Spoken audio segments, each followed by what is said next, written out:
Shalom, shalom, bien-aimé de Dieu. Que le Seigneur Jésus-Christ nous bénisse. Ce matin, je voudrais continuer donc le message que nous avons commencé la dernière fois sur la prière, donc demander. La Bible nous enseigne que demander, donc vous recevrez. Et la dernière fois, on avait dit que pour demander a pour résultat le recevoir.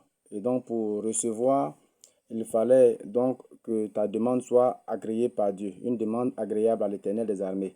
Voilà, et on avait dit que la première disposition d'esprit qu'il fallait avoir, c'était l'humilité.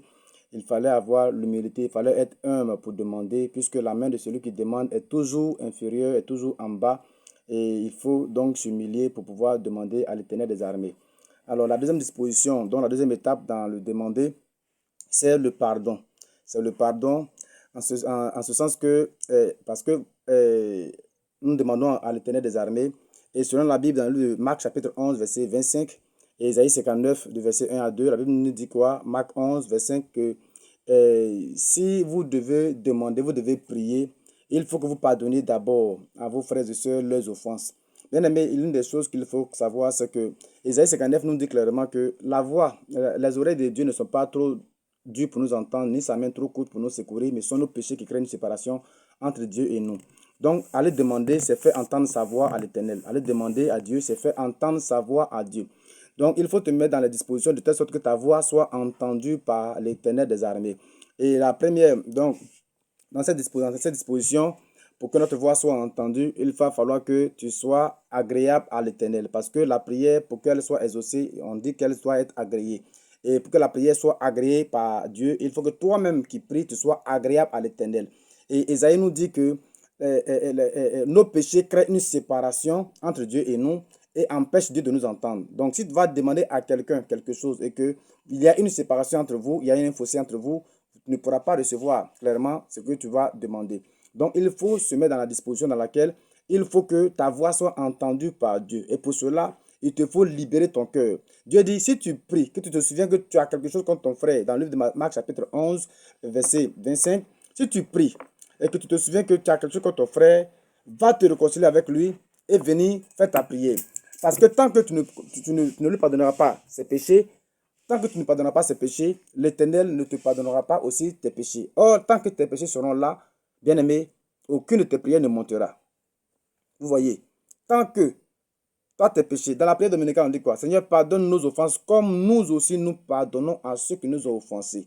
Ça veut dire que avant que tu ne partes devant l'Éternel, même si ton frère qui t'a offensé n'est pas avec toi, n'est pas dans la même situation géographique que toi, dans ton cœur, commence à lui pardonner, libère ton cœur, dis-toi que tu n'as plus rien contre lui avant d'aller devant l'Éternel pour aller prier le Seigneur. Pour que, parce que tu lui as pardonné ses péchés, Dieu aussi te pardonne tes péchés et ainsi la barrière qui est entre toi et Dieu, cette barrière-là va être brisée afin que tu puisses maintenant lui adresser aisément ta demande. Donc, il est très nécessaire d'avoir un cœur de pardon, d'avoir un cœur de pardon. Toutes les fois qu'on doit se retrouver dans la présence de Dieu, toutes les fois qu'on doit se retrouver en train de prier le Seigneur, on va aller demander au Seigneur. Dans toutes les fois que nous serons prêts à aller prier le Seigneur, nous devons nous assurer que notre cœur est libéré de toute rancune, de toute haine. On ne doit pas avoir de rancune ni de haine dans le cœur contre qui que ce soit. Quel que soit le mal que la personne nous a fait, on doit commencer par laisser. Nous disons le plus souvent que les enfants n'ont pas de péché. Quel enfant n'a pas de péché? Tous les enfants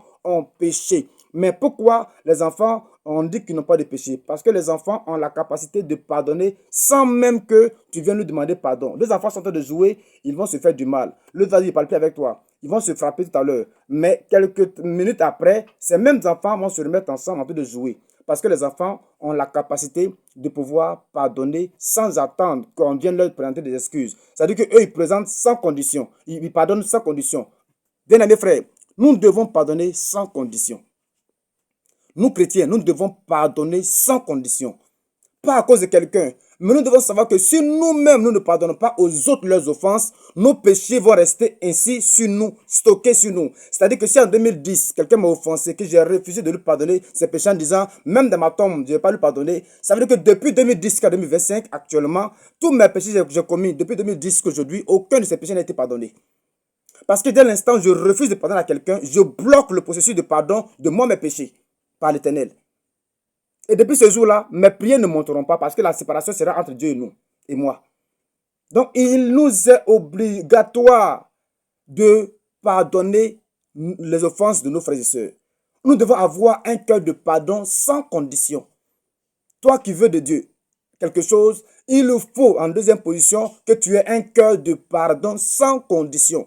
Il faut pardonner sans condition. Nous péchons contre l'Éternel et Dieu nous pardonne sans condition. Malgré la gravité de nos péchés, de nos transgressions, bien-aimé, Dieu nous pardonne sans condition. Nous devons en faire pareil. Nous devons aussi pardonner à nos frères et sœurs leurs péchés, leurs offenses sans condition. Sans condition. Qu'on n'attende pas qu'ils viennent d'abord nous demander pardon. Non. Déjà dans notre cœur. Parce que si on va attendre qu'ils viennent nous demander pardon, nos prières ne monteront pas. Parce que j'ai quelque chose déjà contre lui. Mais nous, on doit d'abord commencer à laisser tomber. C'est-à-dire qu'on ne doit pas considérer cela. On doit laisser tomber pour pouvoir avancer.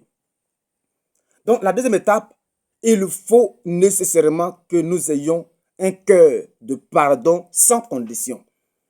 Avant d'aller dans la présence de l'Éternel pour lui parler, nous devons avoir un cœur de pardon sans condition. Pour ta propre vie, tu dois avoir un cœur de pardon sans condition. Qui t'a offensé? Qui t'a fait du mal? À qui tu as dit, ou bien de qui tu as dit, celui-là, je ne parlerai plus jamais avec lui, celui-là, je ne vais jamais lui pardonner ses péchés, même si je vais dans la tombe, même dans ma tombe, je ne vais pas oublier cela. Bien aimé, tu es obligé. Il dit bien, tu es obligé, si tu veux avoir quelque chose de la part de l'Éternel, tu es obligé de pardonner à ceux qui t'ont offensé. Tu es obligé. Laisse-moi te dire que même si tu refuses de le faire, depuis le jour où tu as gardé cela jusqu'à aujourd'hui, aucune de tes offrandes n'est montée à l'Éternel. Aucune de tes prières n'est montée à l'Éternel. Parce que Dieu dit quoi? La séparation est créée entre lui et toi à cause du fait que tu as gardé le péché des gens.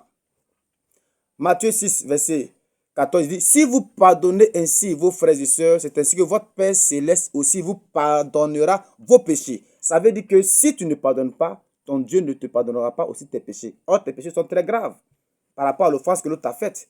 Tu es obligé, bien-aimé, de pardonner. Pardonne. Pardonne. Il faut pardonner pour ton propre bien. Pardonne, toi qui es chrétien, toi qui es serviteur, toi qui es servant de l'Éternel. Tu refuses de pardonner, tes prières ne monteront pas. Parce que tes prières sont désagréables aux oreilles de l'Éternel. La Bible déclare que quoi? Que la prière du pécheur est une abomination aux oreilles de l'Éternel. Je dis toujours souvent que ce n'est pas celui qui pêche qui est pécheur, mais c'est celui qui conserve ses péchés qui devient pécheur. Parce que tout le monde a eu de l'argent. Si on veut calculer l'argent qu'on a eu depuis notre naissance jusqu'à aujourd'hui, ça dépasse des millions. Mais on n'est pas pour autant millionnaire parce qu'on n'a pas pu garder ce qu'on a eu. Donc, celui qui pêche, qui demande pardon, oui, ça passe, il n'est pas pécheur. Mais celui qui pêche, qui garde ses péchés, il est pécheur parce qu'il accumule ses péchés. Et toi qui refuses de pardonner aux gens, tes péchés s'accumulent. Tu deviens pécheur. Et la Bible dit que Dieu dit, la prière du pécheur est une abomination aux oreilles de l'Éternel. Tu veux que ta prière reste une abomination aux oreilles de l'Éternel? Alors continue de garder ce péché-là. Mais si je pense que tu attends quelque chose de l'Éternel, il faut t'arranger pour que ton cœur soit un cœur de pardon sans condition. Il faut pardonner sans condition. Il faut pardonner sans condition. Il n'y a pas de condition requise pour pouvoir pardonner. Il faut pardonner sans condition. Pas à cause de lui, mais à cause de ce que j'attends de l'Éternel.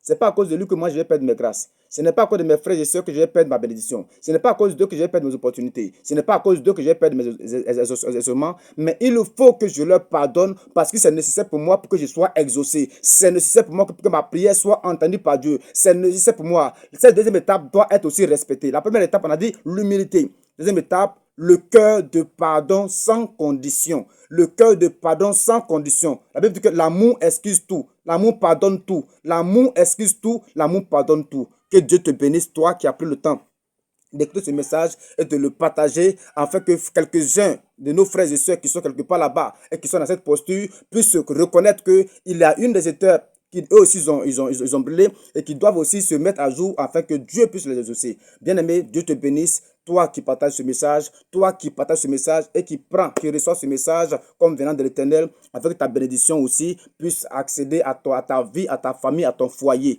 Bien-aimé, que Dieu te bénisse. Je prie pour toi ce matin que la main de l'Éternel te donne le cœur de pardon sans condition et que la main de l'Éternel vraiment efface et par son sang tous les péchés que tu aurais commis à cause du fait que tu as gardé des péchés contre toi. Que Dieu te bénisse. Shalom, shalom. À tout à l'heure pour la troisième étape. Que Dieu nous bénisse. Amen.